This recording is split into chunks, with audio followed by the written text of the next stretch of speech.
NFL Live off and running with this news coming at 9:38 a.m. Eastern. NFL spokesman Joe Lockhart confirms Ezekiel Elliott is suspended, adding he will not play over the next 6 games unless there's some other affirmative judgment. This afternoon, Jerry Jones countered. Adam Schefter, more on all of this later in the show. Right now, to Week 6. 18-16. The Chiefs need to get a 2-point conversion here to tie the game. 2-point conversion, but a flag on the flag. A holding penalty on Eric Fisher. This sucks. Ref number 51 shouldn't even be able to wear a zebra jersey ever again. He shouldn't even be able to work a foot locker. That is all she wrote. This sets up to be a premier showdown on Sunday. The Steelers, the same team that eliminated the Chiefs from the playoffs last season, trying to end their undefeated run. Hi, everyone, and welcome to NFL Live. I'm Susie Colber. Herm Edwards and Teddy Bruschi are awaiting their formal Friday introductions. So here we go. The Chiefs are eyeing their third 6-0 start in team history, but the Steelers have had their number of late. In their last 20 games, including the playoffs, the Chiefs are 16-4, but 0-2 against Pittsburgh. Tight end Travis Kelce suffered a concussion in last week's win over Houston. He didn't practice Wednesday, but fully practiced yesterday, advancing to the next level of the NFL's concussion protocol. And Big Ben is looking to bounce back from a 5-interception debacle last week. 2017 has been tough. He's on pace for the lowest yards per attempt rate of his career. Here is Trey Wingo with the official intros. Like the Mississippi River, our first contestant just keeps on rolling, racking up the tape-off wins. And what would you expect from a man who basically perfected the mullet in the 90s, business in the front and a party in the back?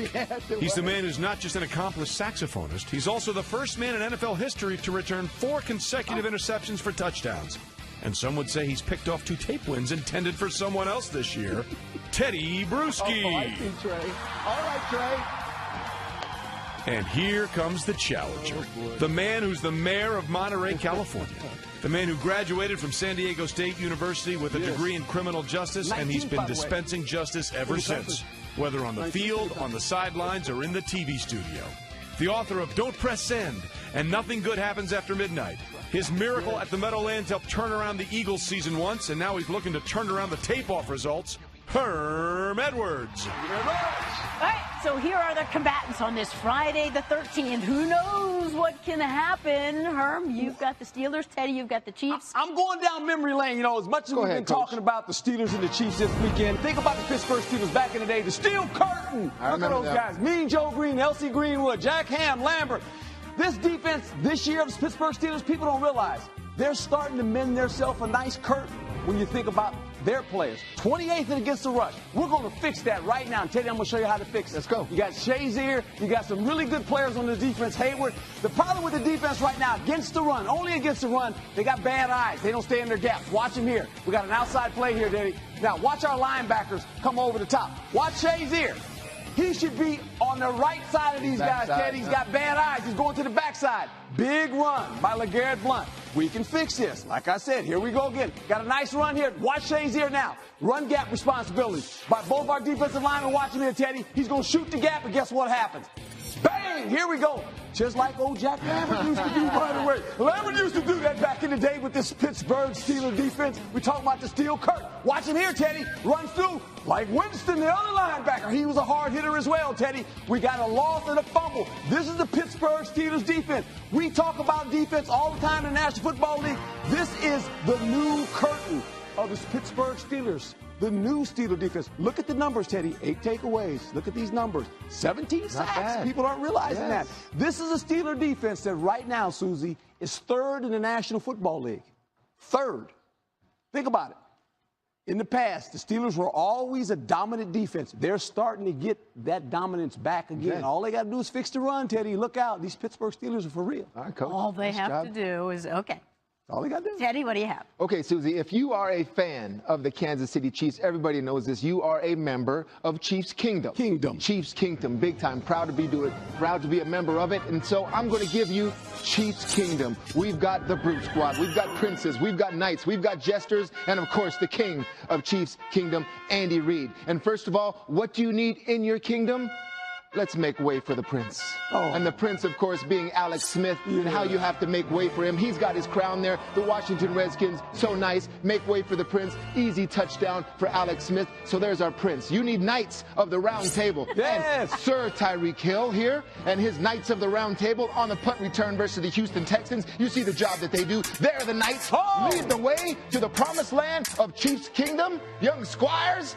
Get on that horse, Tyreek Hill, and score your touchdown in the end zone of Chiefs Kingdom. So we have knights, we have princes. Hey, we got to laugh. Once in a while, we have to laugh if we're in the kingdom. And the court jester. Travis Kelce as my court jester here. So skilled, so strong, so brilliant. But boy, he can make you laugh, can he? Go ahead, get up, celebrate. Now, can I please laugh? Dilly dilly. That's so funny. And now, first of all, and not last, but most importantly, you need the Brute Squad. You need that offensive line to be able to mow the way for your young squire, your rookie running back. There's that Brute Squad moving the way of the defense, making it a clear path. Big run for the Kansas City Chiefs. The Chiefs, the kingdom. Andy Reid is the king. Who's my favorite? I'd say the jester's my favorite because I do like to laugh. But there is Chiefs Kingdom, Susie. And the kingdom plays the Pittsburgh Steelers' new steel curtain. It's going to be interesting. Okay. I'm just wondering, where's the queen? Right here. Susie's the queen. You're the Queen Susie. Queen Susie. You're the queen.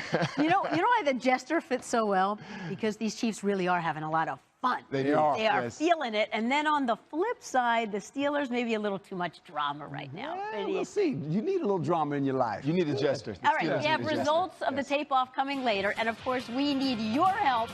Vote on Twitter at ESPN NFL. NFL. We'll have the results later. Right now, we're going to pick it, guys. Teddy? For me, Susie, I'm going with my Chiefs Kingdom, and I am picking the Kansas City Chiefs. I just think they are playing so well right now. Alex Smith is playing great ball. The Brute Squad, they'll get it done, that offensive line. I'm going with Kansas City as well. They're playing at home. They've got a fabulous football team. And the problem that they have right now, when you think about Pittsburgh, the quarterback, I don't know where he's at right now mentally. All right, that's one down. Week 6 kicked off last night. You can't kick field goals and beat good teams. I've said that before, and I'll say it again. You can't kick field goals and beat good teams. My evaluation is we didn't have good ingredients to win. Turning the ball over as many times as we did, giving them layups for scores. You know, in order to win a game like that, you know, you have to protect the football better. And I'm mostly talking to myself with that. It really hits you a good couple of times. How are you feeling right now? Feel great. We're 5-1, baby. All right, so you heard from the combatants. Let's check out what happened last night. Let's pick it up. Late in the first half, Eagles down a score. Carson Wentz, 3rd and goal, but Wentz finds Zach Ertz in the end zone for the short touchdown pass. Another scheme, Susie. Shallow cross, deep. There's Ertz right there for the touchdown. And Ertz again, 17 yards. And the Eagles wouldn't give up the lead for the rest of the game. The relationship is developing, Susie. That Ertz wins. You can see it. How about this one? This is a bad matchup. Nelson Aguilar. So it's Wentz's 3rd touchdown of the day. And, guys, here, jump in on this because we can see the Panthers' struggles here. Cam Newton. All night. This was all night, Susie. Under duress, Fletcher Cox in that front just kept pushing that offensive line back into Cam. No pocket relief at all. And this is where the errors really creeped in. Here again, you know, Blunt was big again last night. Ran the football. This is a balanced offense when you're talking about these Philadelphia Eagles. Here's Luke Kuechly. Yeah. You could tell it was pretty bad, but he was touching his shoulder. Weren't really sure that it was going to be concussion protocol. You know, the 2 turnovers, Susie, cost these guys 14 points. I mean, when you play against a good team like the Philadelphia Eagles and you give them a short field, they're going to score. I'd rather run that play to McCaffrey. This is ditto. I agree. Yeah, a lot of frustration. All right, let's go to the 4th quarter. Panthers still have a chance. 1st and goal, Newton, the short pass to Christian McCaffrey for the score. So Panthers down 5 with just 3 minutes to go. They're still in it. Newton with pressure drops back, gets picked off by Jalen Mills. Yeah, this was just a throw where the wide receiver and Cam weren't on the same page, and 3 turnovers. You throw the ball 52 times. That's never a good number for any quarterback. All right, let's start with the Eagles, because this was characterized as like they're the for real team now, because they beat a good Panthers team that's 4-1. The 3 prior opponents all have losing records, 3-12 combined. How complete do they look to you? They looked great last night, Susie, and a lot of the attention has been on Carson Wentz and the offense and these new receivers, but my eye went to the defense, the great linebacking play. Hicks and Bradham, I know Hicks went down, but Bradham had a great game. Fletcher Cox in front of him. He fought to play this game. He was a game-time decision. He got in there. He looked great. And Wentz, man, he just continues to impress, Coach. Well, the situation football is really the key for any quarterback, and he's done a marvelous job with that. Red zone, he's been fantastic. They were #1 in the league on 3rd down. And remember this, Susie, this is the first winning team they have beaten all year. They had to go on the road a short week and do that. Now they sit at 5-1. Well, think about it. If they're just a 500 team, they got 10 games left, they're going to win 5. Let's say they only win 5, right? That gives them 10 wins. Now they control their own destiny. They might have this whole playoff thing wrapped up if they continue to win all home games. They're not a secret anymore, these Eagles. And one thing's not a secret particularly is when you're looking at them offensively and you're a defensive unit, the one thing you have to stop is Wentz to Ertz in the red area. Yeah. They scheme for him. The 2 players love each other. You can see the relationship developing. It's almost like the old Romo Witten, Brady Gronkowski, that type of thing. That is a huge deal for them that you're going to have to stop. And they've become balanced on offense. We said this the first 2 weeks. They were throwing the ball 44 times, running it about 16. All of a sudden, now they're back to about 30-30 mix. Great mix that protects their defense. Time of possession is always in their favor. This is a good football team. Happy in Philly. Yeah. The one loss was to the Chiefs, but everybody's lost to the Chiefs. By 7 points. Right. All right, how about the Panthers? 3 interceptions for Cam Newton. You could argue that 2 of them weren't really his fault. But what are you seeing there? You kind of alluded to it in the highlight. Right, just a couple things that it's not their fault totally in terms of those turnovers. Yes. It wasn't Cam's fault, but it was a hard-fought win. Yes. The Eagles took advantage of their opportunities. This play here was a question mark. I was thinking, why is Jonathan Stewart running this quick little tear screen? I'd rather have a receiver type / McCaffrey running that play, but they still battles, and this is still a good football team in Carolina. Oh, yeah, they have to feel good about themselves. And really, when you look at this game last night, the only concerning thing is this, but it's because against the Eagles front, they couldn't run the ball. They were stopped for minus yards a bunch of times trying to run the football. And then when they lost Luke Kuechly, right, it changed dramatically on defense. He is the quarterback of this defense, and the numbers say that.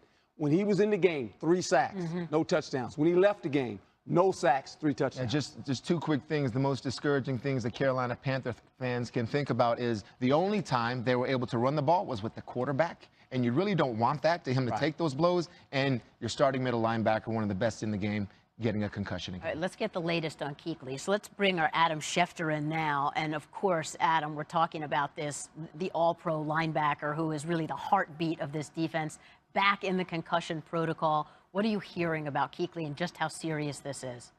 Susie, 3rd time in 3 years. That, in and of itself, speaks to the seriousness and the serious nature of this concussion. And you'll remember last year, one of the most vivid images of the 2016 season was Luke Kuechly being carted off the field crying with what turned out to be a concussion. He missed time last year. He's missed time the last 2 seasons with concussions. And the more concussions you get, the more apt you are to get them in the future, the more serious they become. This is very problematic for Luke Kuechly and the Carolina Panthers. You would think at this point in time he's going to get evaluated. He's going to meet with people that assess the seriousness and the trauma that he's done to his brain at this point in time. But at the very least, I think that he'll miss some time. We'll see how much time. And I hope that I think the Carolina Panthers are hoping that he'll be back as soon as possible, but nobody can say when that is. Ron Rivera still hasn't even spoken to Luke Kuechly since last night.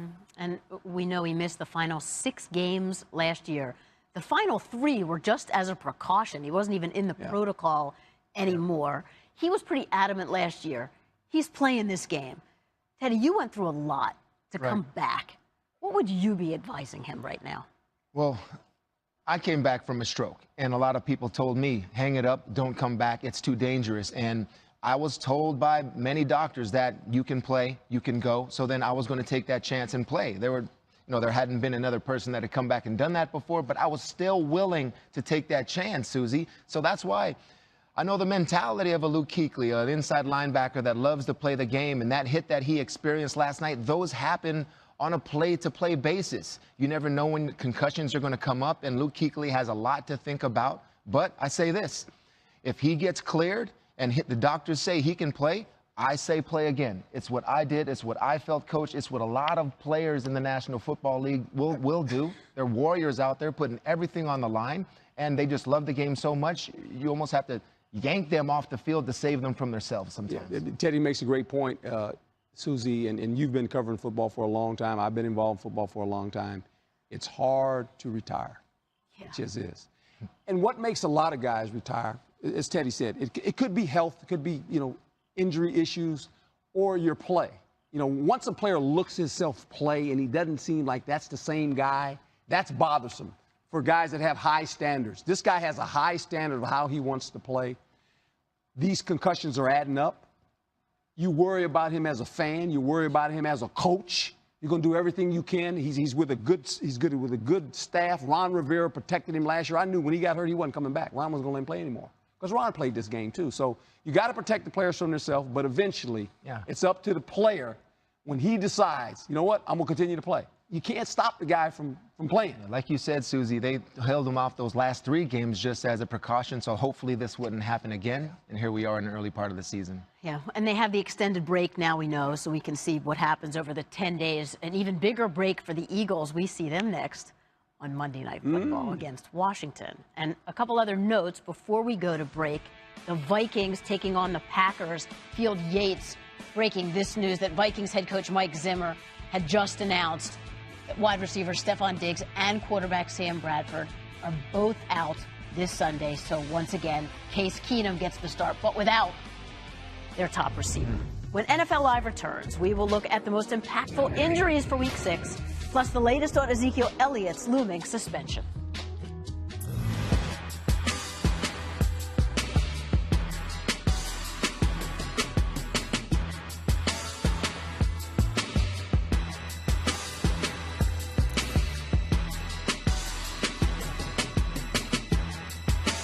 Federal appeals court cleared the way for the NFL to impose a 6-game suspension on Cowboys star running back Ezekiel Elliott over domestic violence allegations, siding with the league. The NFL announced that the suspension was effective immediately, though further appeals are possible, and the Cowboys are on a bye this week. Here's Jerry Jones this afternoon on 105.3 The Fan in Dallas. Did not get treated fairly here. We must all together look and see pragmatically what we're dealing with. And there is no question the commissioner has the authority to make these suspensions. The question was ultimately going to be, does he have to follow in practice a fair way? And so Zeke and his team and the Cowboys do not think that it was done in a fair way. We are trying to get that looked at, and we got a setback yesterday. Jerry Jones calling this unfair. Adam, what does all this mean? What's next? Well, what's next, Susie, is that lawyers for Ezekiel Elliott and the NFLPA officials are discussing what the options are. Keep in mind that it is the Cowboys' bye week, but the NFLPA right now has got 3 options. You can file for what's called an en-banc hearing of the appellate court's decision in New Orleans. You could file for a petition rehearing in front of Judge Mazant, or it could cede venue and just go fight the case in New York. To me, I think the en banc scenario makes the most sense here. And even though Zeke now has been suspended for 6 games and the suspension is effective immediately, I think there are still people out there who are optimistic that he still will not sit a game this year. So the NFLPA and those attorneys are going through those options right now. This case is far from over. Even though the ruling came down yesterday, and even though the league says that suspension begins immediately, let's just see what steps are taken next week before we know officially that Zeke Elliott is missing any time. Yeah, I guess conveniently they have some extra time because the team is on a bye. Elliott hasn't been off to the greatest start, but certainly moving on without him would be a big challenge.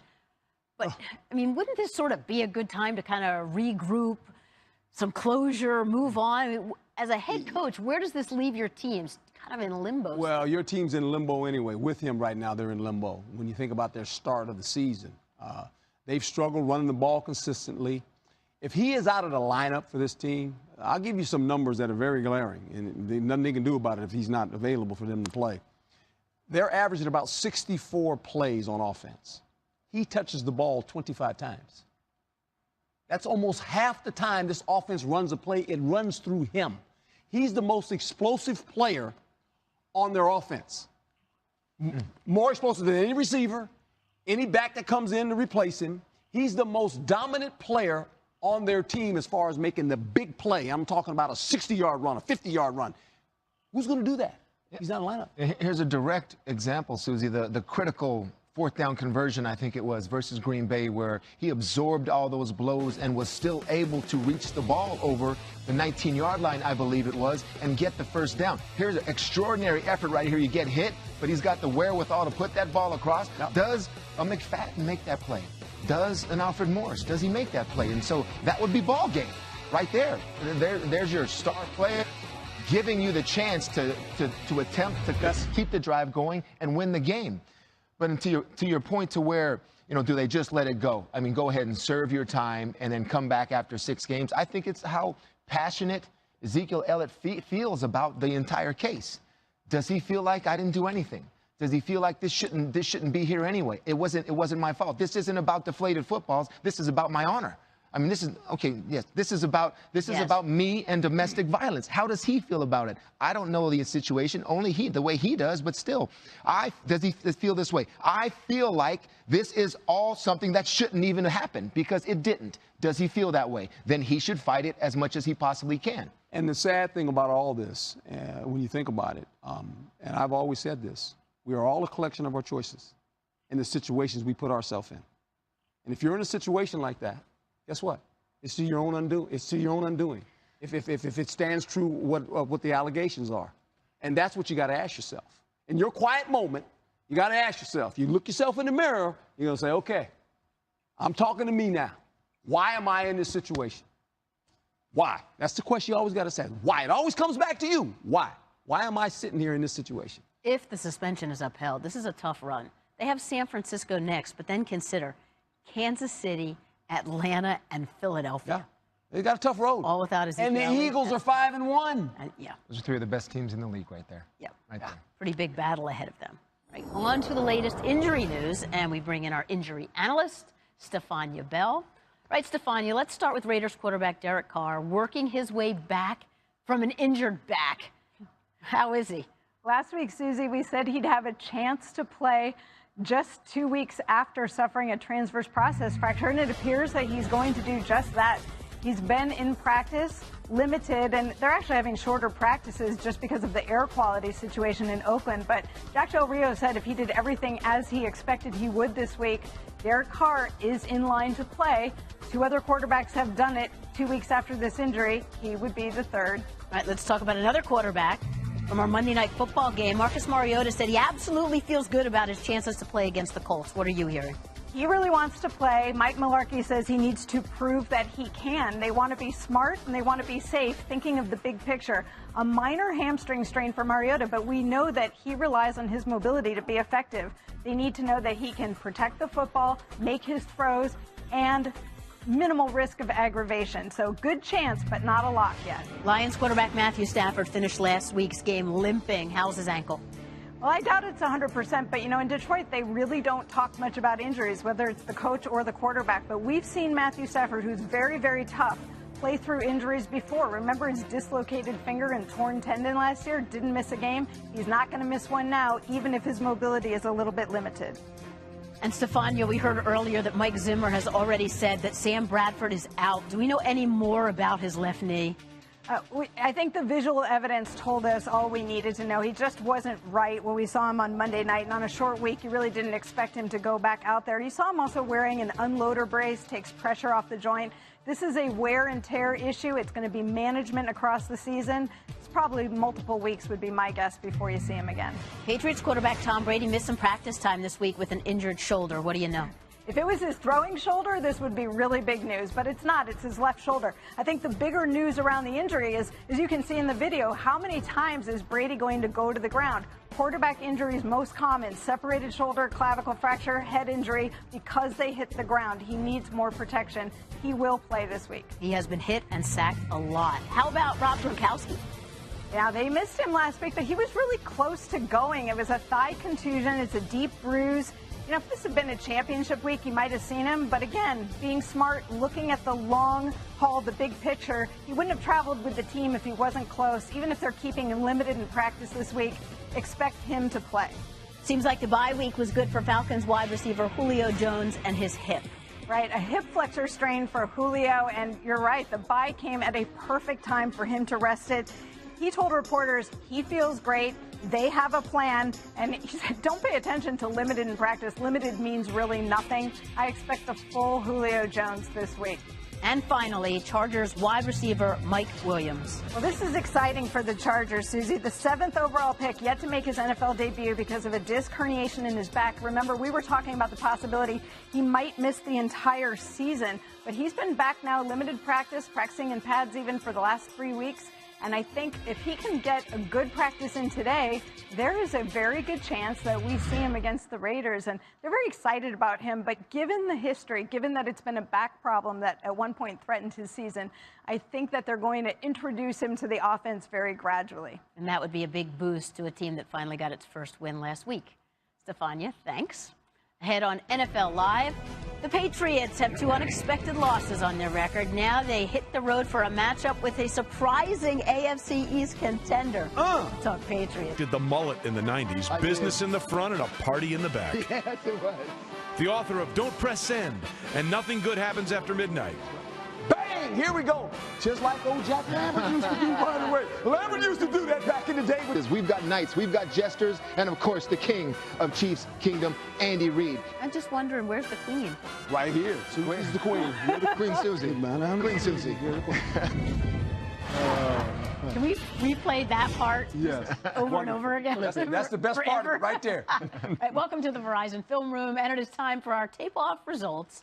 There was the Chiefs Kingdom and the Steel Curtain. Yeah. And the results say Teddy won by 10%. You went past your number, and I almost got my number.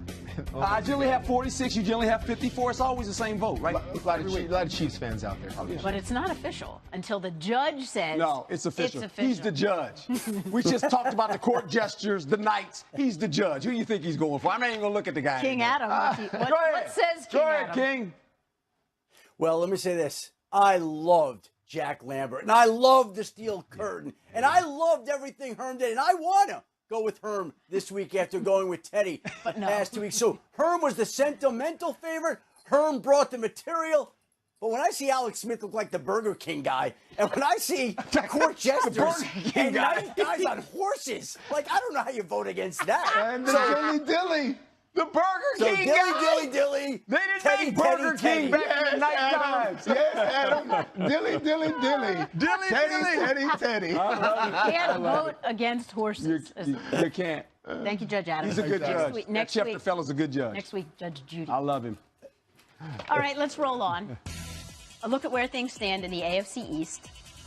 Lots of football left, but we've got a packed house up top with the Jets, Bills, and Patriots sitting at 3-2. Miami's played 4 games, but is sitting at 500. So let's focus on the AFC East here. Crazy that the Jets and Patriots both come into the game at 3-2. Our Football Power Index gave that only a 4% chance of happening before the season. Josh McCown is playing well. In fact, he and Alex Smith are the only guys with a 70% completion rate this year.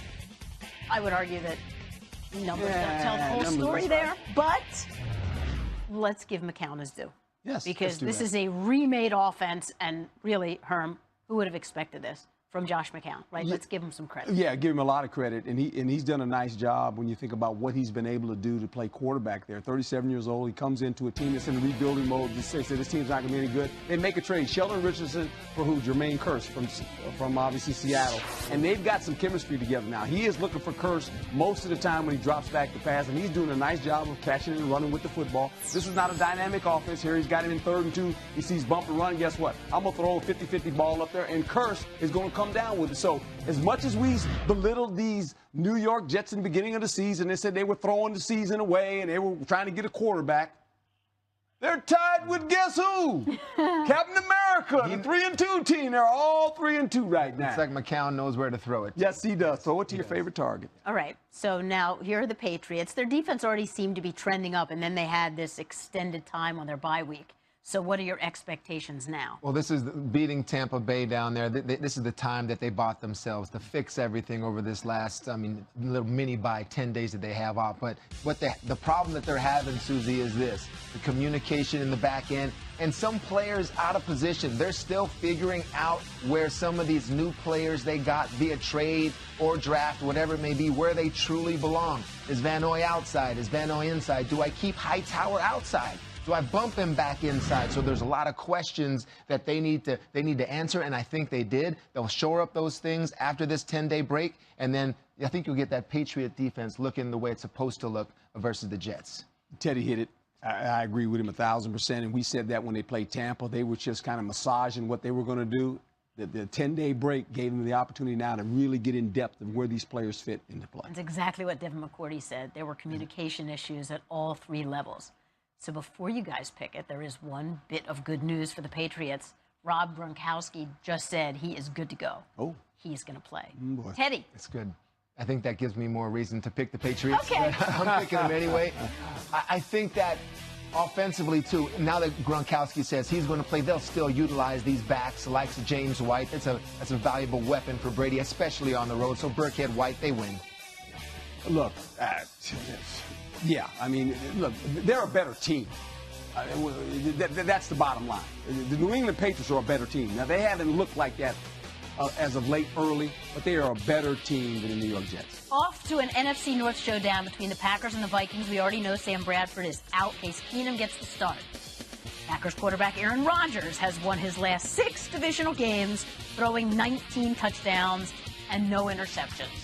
We know Aaron Rodgers is on fire. What about running back Aaron Jones, Teddy? Came out of nowhere, right? Yes. Good kid. Nice little day he had versus the Dallas Cowboys. And there are just a few specific traits, Susie, that I noticed with him in some runs that he had. And the first one I'll show you right here is how he breaks tackles. Right here, Jalen Smith inside the hole. This is one-on-one with a linebacker. This is where the linebacker should win versus a young player right here. But this young player has some skill, avoids the tackle, gets back in. Great run by him there. Also the patience. I saw patience right here. The patience he has. He could have went outside, but he waited for this wall to form right here. He actually comes to a stop and then re-accelerates to the left. You'll see at the stop. And then the go, right there, just the patience, the acceleration that he has. But when talking about Aaron Jones, what everybody mentions is his vision. And this is a great example of his vision right here. He notices the double team block right here. And then what he'll do is, instead of taking it out this way, Susie, all the way out there, what he does is get to the hole. He waits for his blocks to develop because he sees the position of the linebacker outside there. He lets this block form. He says, why should I have to go out here? There's an unblocked defender. I'm going to take it back inside. Look at that vision to go back inside and then downhill. And that's another thing. Vision, patience, and then downhill runs. He gets positive yards. I can see why Green Bay drafted him and why the fans are excited for him right now. And if Jones can step up, that's good news, because we're not quite sure about one of their other running backs. Let's bring Adam in. Adam, Ty Montgomery, wearing a flak jacket to protect broken ribs, says it feels pretty good, but what are you hearing? He says it feels pretty good. The Packers think he can play, but it's possible that with the conservative nature of the Green Bay training and medical staff, Suze, that they could hold him out for another week. They have not made a final decision yet, at least not publicly. And so even though Ty Montgomery does feel better, look better, and has that flak jacket on, it is no guarantee that he's going to be able to play on Sunday against the Minnesota Vikings. As for Jordy Nelson, he's good to go. He is expected to be out there. No issues there. So question on Montgomery, but no questions about Jordy Nelson. A little bit of a mixed bag there. Okay, gentlemen, what do you like? Green Bay Packers. I mean, Adam mentioned Jordy Nelson's doing well. I mean, that's good for him. He'll probably have a big day, but this guy here, Devontae Adams, toughness, clutch, starting to be known as clutch. And that's what you want to be known as a receiver. Now, your quarterback knows, I'm going to throw it to you in the biggest situation that he delivers. I'm going with the Pack. I'm going with the Pack also because he has a complete offensive line with him this week. Now, this has always been a tough game for him. He's 4-4 versus Coach Zim. 4-4 in Aaron Rodgers is, so this is a tough game. Both guys going with the 4-1 Pack. Still on tap, the Mitchell Trubisky era underway. No, they pitch it inside to Miller, and he pitches it back for Trubisky for the 2-point conversion. DeShone Kizer and start Kevin Hogan for Sunday's game against the Texans. Now keep in mind, as you just saw, Cleveland traded the pick Houston used to take Deshaun Watson. Hugh Jackson was asked about that decision earlier this week. I totally get it. What did I tell you guys earlier in the week? You guys can say whatever you like. I get it. I get the second guessing, the questions, all that. You guys are entitled to do all that. DeShone Kizer's on our team. Deshaun Watson's on their team. We can't all of a sudden flip them. So why are we even having this discussion? Being very honest about that. I guess because the question is, if you could. Right. So for now, Hogan is their 28th starting quarterback for the Browns since 1999. What do you think about the decision to let him sit?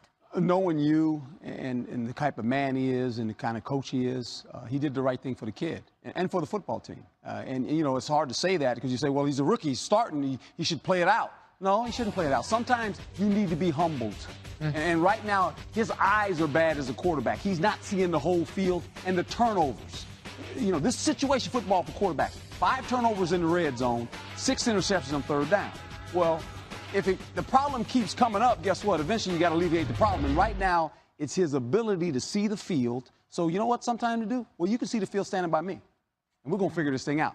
He's eventually going to get another chance. And my coach is doing, if I'm on the Browns, my coach is doing everything he can to get us right. And if I'm not playing right, whatever position I play, you take me out. Same thing at the quarterback position. So he's establishing that with these young quarterbacks too. He said, and probably, maybe Hugh feels like these guys, I'm still trying to make a conclusion because our quarterback for next year may be not on this roster. So I'm just trying to figure out who we got right now. I think this too, Susie.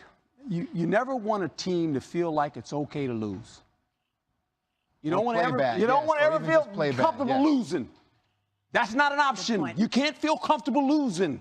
Okay, and the head coach, he senses all this. He's going, you know what? And the guy that can lose games more than anybody is the quarterback.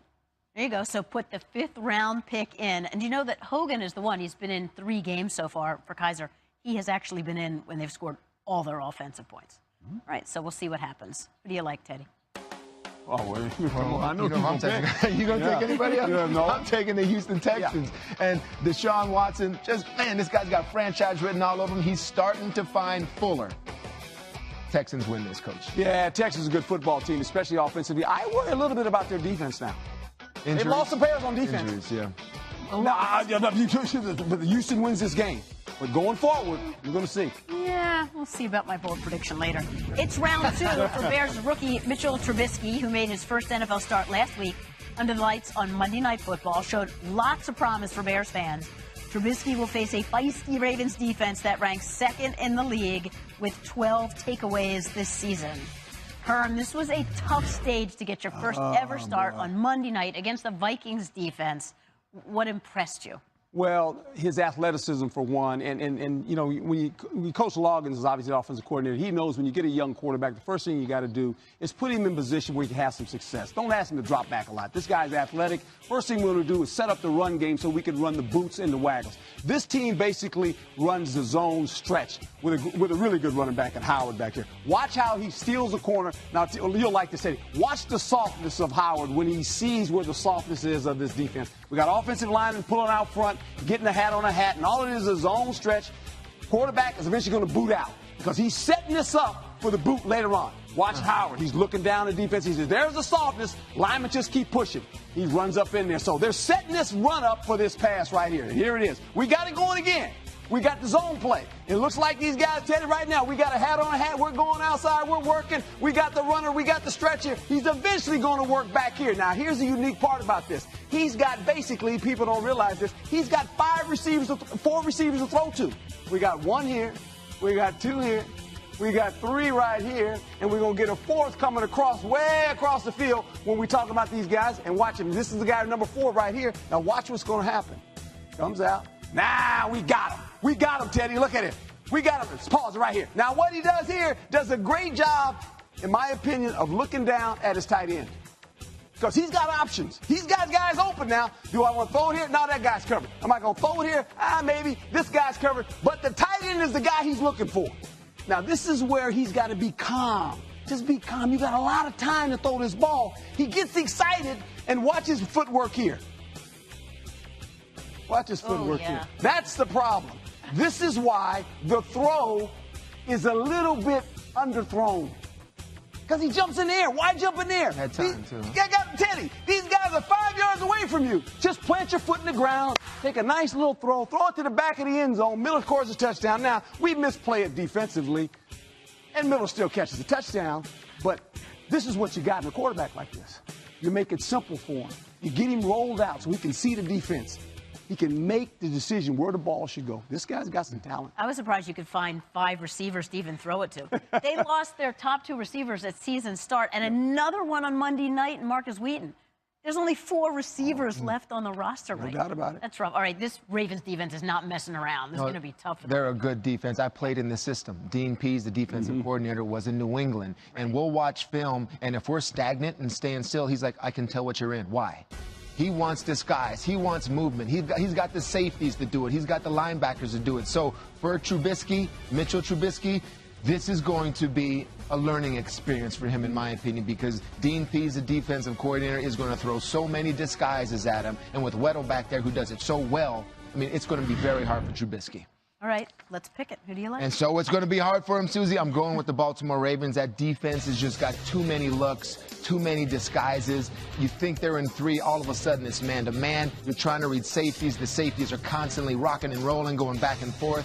Ravens win this one 21-14. Yeah, and really, Chicago doesn't have enough guys on offense that can make big enough plays against this Raven defense. So I'm also going with the Ravens. And this is a game that they have to win. It's obviously a team that they should beat, and to keep up with these guys, these Jackson, they got to win. Speaking of tough defense, the Rams head west to take on the Jags, a battle between a young juggernaut on offense and a stout defense flooded with talent.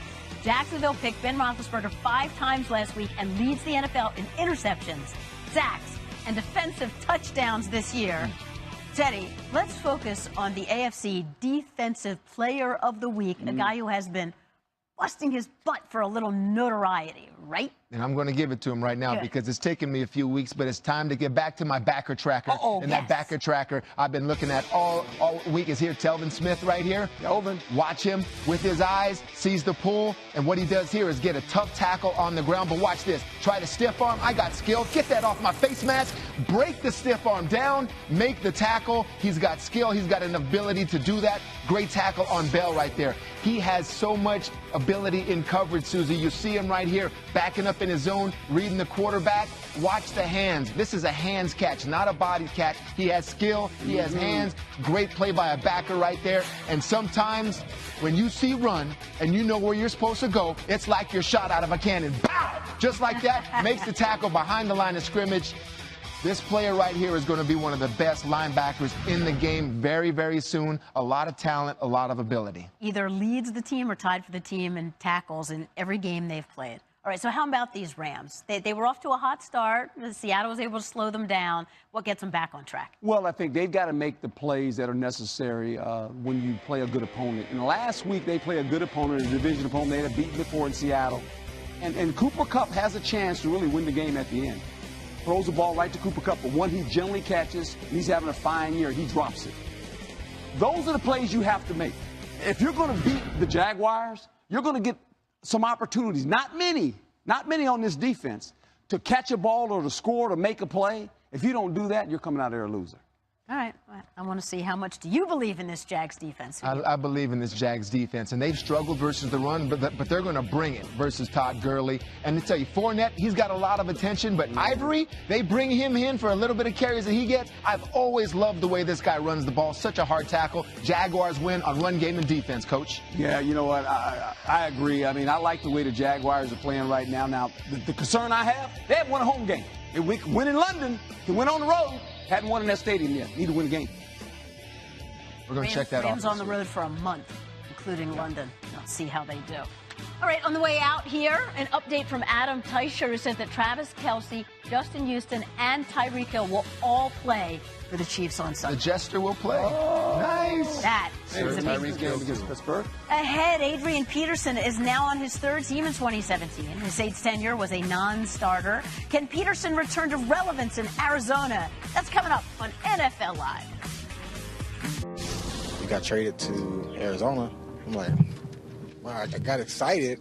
Turned the TV on, it's like breaking news, and it's like, you know, thank you, Jesus. You know, he answered prayers. There's only so many balls to go around, and obviously, I think there was just an odd man out.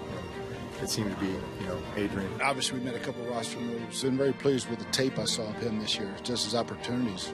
You know, he's not 22 anymore, but he still pours it up in there, and it's very exciting.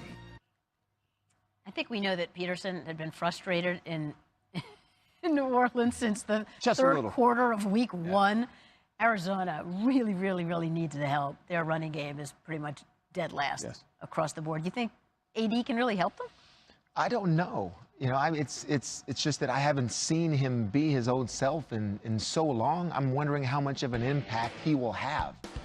Is he going to get opportunity now? Yes, he's gotten what he wanted, but I mean, I'll be watching intently to see if he has anything left in the tank, Coach. That's what I'm saying. And that's the critical part. I do know one thing. He'll get more opportunities here in Arizona. He has a former running back coach in Bruce Arians who likes to run the football. Carson Palmer cannot hold his team up by himself. He needs some help, especially from the running back position. That's when this offense really flourishes, when they have a good running back. David Johnson's got hurt, obviously.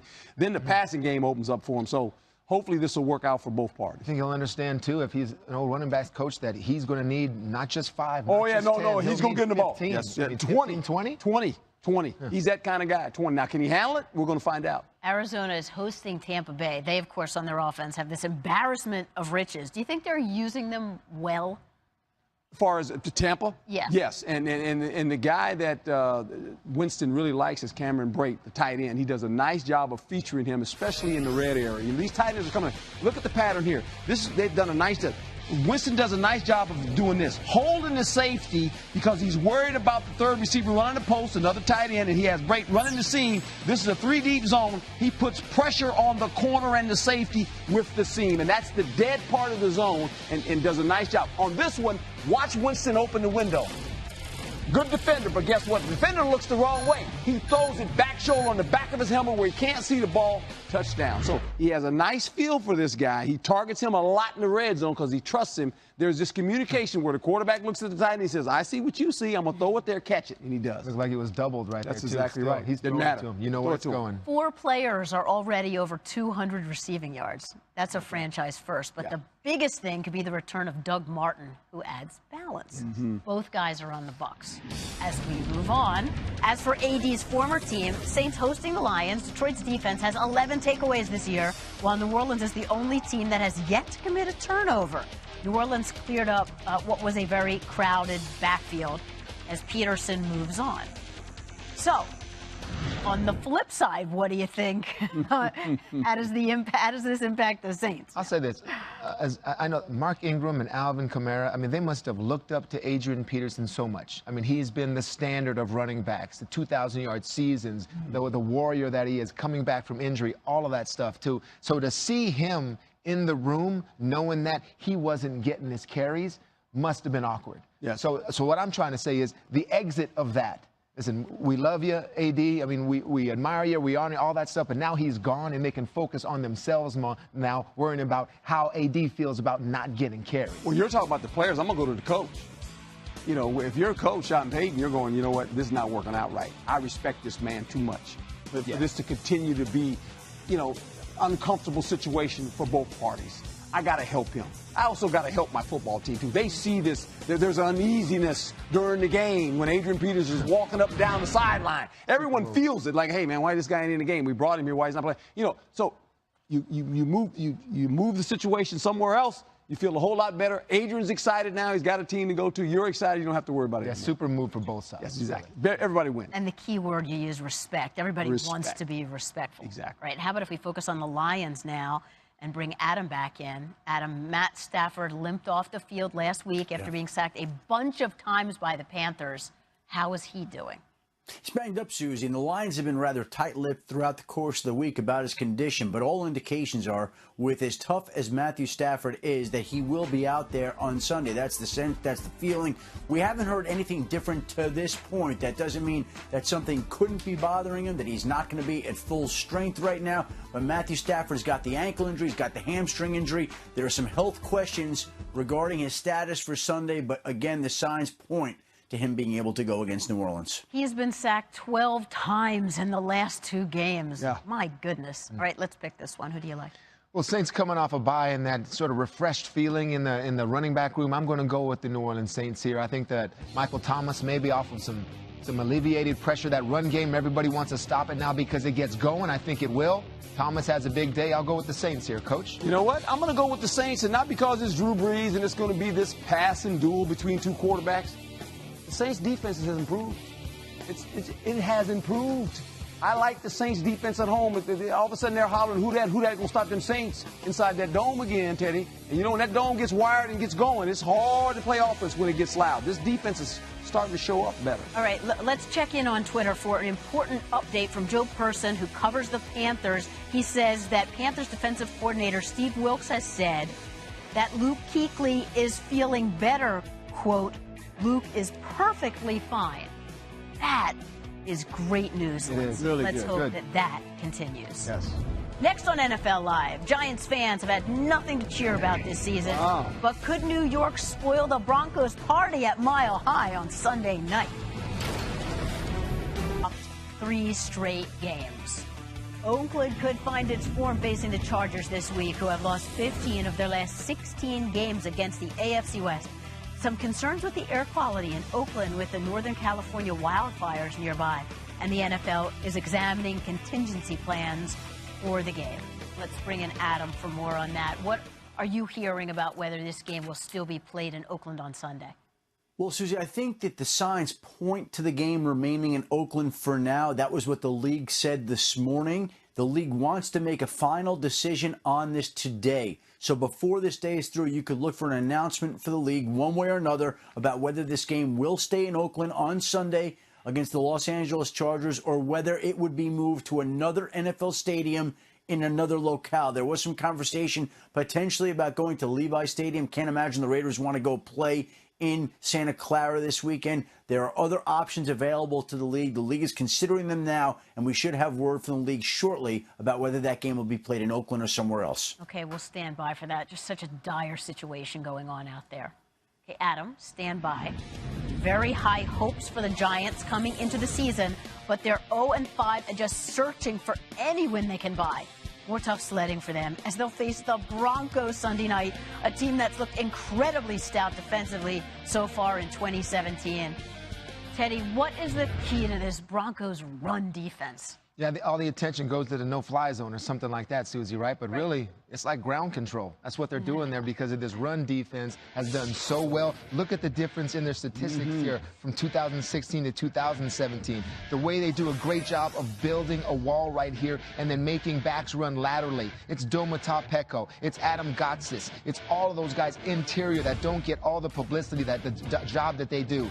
130 yards per game to 50 right now? Yeah, that's and this is the vaunted Dallas Cowboy offensive line. Right? Let's push all these all-pros back and then get a tackle for loss right here. It's really impressive, their run defense, and people aren't giving it enough attention, but those 2 tackles I mentioned inside, they're getting the job done, Susie. I think the Giants at least get points here for being unpredictable. Who are they putting on the field? Yeah. Nobody knows. You guys, though, have some bold predictions, I believe, on Yeah, this. we do. We do. Teddy? My bold prediction is this. That defense of the Denver Broncos, this guy right here, he will feast. He will get 3 sacks on Eli Manning, and the New York Giants, they will get 0 in terms of points. It will be a shutout.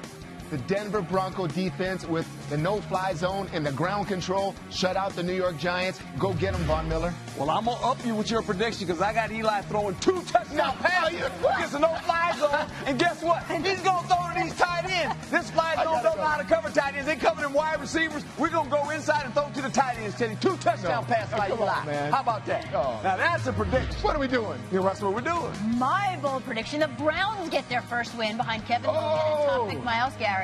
Houston has too many injuries on defense. Watt and Merciless, we know, are out. Clowney, McKinney, Joseph, they're all banged up. I'm sorry, Deshaun Watson's awesome. He can't carry this. We were all told. You don't think? Nice, Susie. He's going to score 30 points. Too much. Okay. So we do have Adam. Adam, your bold prediction. Susie, we just heard moments ago that Rob Gronkowski said he's ready to roll on Sunday against the New York Jets. But so is Jets tight end Austin Seferian-Jenkins, who's going to outproduce Rob Gronkowski on Sunday. Wow, pick him up. Very good, Adam. Kirk Cousins and Kyle Shanahan have history in Washington. They may have a future together in San Francisco, but for Week 6, they are adversaries. We'll dive into their relationship next on NFL Live. Bold predictions is brought to Bang! Here we go. Just like old Jack Lambert used to do, by the way. Business in the front and a party in the back. Dilly, dilly, dilly. But when I see Alex Smith look like the Burger King guy. Where's the queen? And vote against horses. Right here. See, where's the queen? The Queen Susie. Dilly, dilly. That's so funny. Doesn't get old. 49ers head coach Kyle Shanahan and his squad square off against the Redskins this week, a team he spent 4 seasons as offensive coordinator from 2010 to 2013. The last 2 years of that tenure were Kirk Cousins' first 2 years in the NFL. RG3 was the starter in Washington then. How things have changed. Teddy, you have the Niners getting their first win, and Herm, you're taking the Redskins. So, Teddy, why? Well, I just like what Kyle's doing in San Francisco.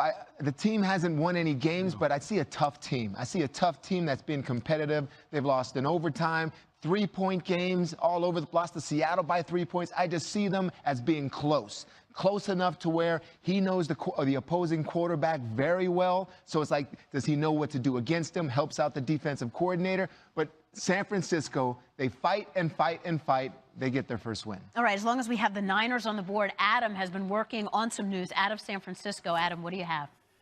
Well, interesting story here, Susie. Navarro Bowman has not exactly been thrilled with his playtime as of late, and the 49ers are shopping him. There are interested teams, and I'm told that Navarro Bowman's time in San Francisco soon could be coming to an end. But the 49ers are listening to offers for Navarro Bowman, and there are teams that are interested in the veteran linebacker who's been a very productive player for a very long period of time. Yep, give the veteran an opportunity to shine someplace else while they're working and growing on a young San Francisco team.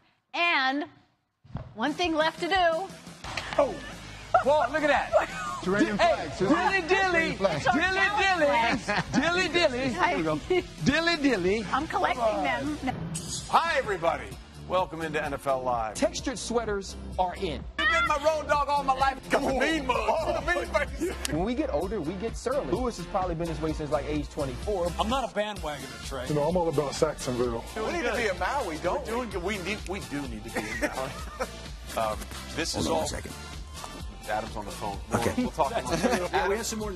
Adam, you got more news? What do you got? Chris Johnson is out in Arizona. Adam, you are the best, my man. I see you, Shefty, doing TV. That's right. That was clean. So I get old and now I play bingo. Taken out of the Ring of Honor. Tell those dogs to be quiet, Adam. You tell those 400 dogs of yours to be quiet. I have a slightly sprained patella on the left side of my medial collateral Pluto. Wow, it's amazing. He's a kicker. If that's why you He's a gave him kicker. 0 bow ties. He's a kicker. Stop trying to be divisive. It's a lot of drama, man.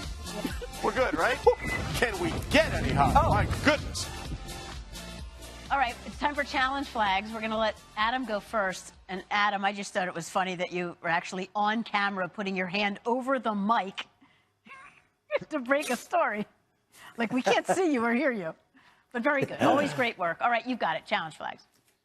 Well, remember the day and the game where Derek Thomas had 7 sacks to set the NFL single-season sack record against Seattle? I am now challenging Von Miller, the Denver Broncos pass rusher extraordinaire, to set the single-game NFL sack record against the depleted Giants offensive line on Sunday night. Von Miller, this is your time. That's good. Hey, Chef D, I was at that game. And it was David Craig, the quarterback. It was in Arrowhead Stadium. He had the 7th sack, and David Craig got out of it and threw a touchdown and beat us.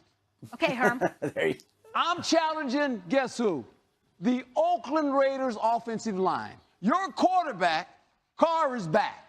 You play Bosa and Ingram. By the way, they got 12 sacks. Protect your quarterback, please. Eddie? I'm going to take my glasses off for this one, Susie. Okay? I'm going to challenge somebody. Anybody.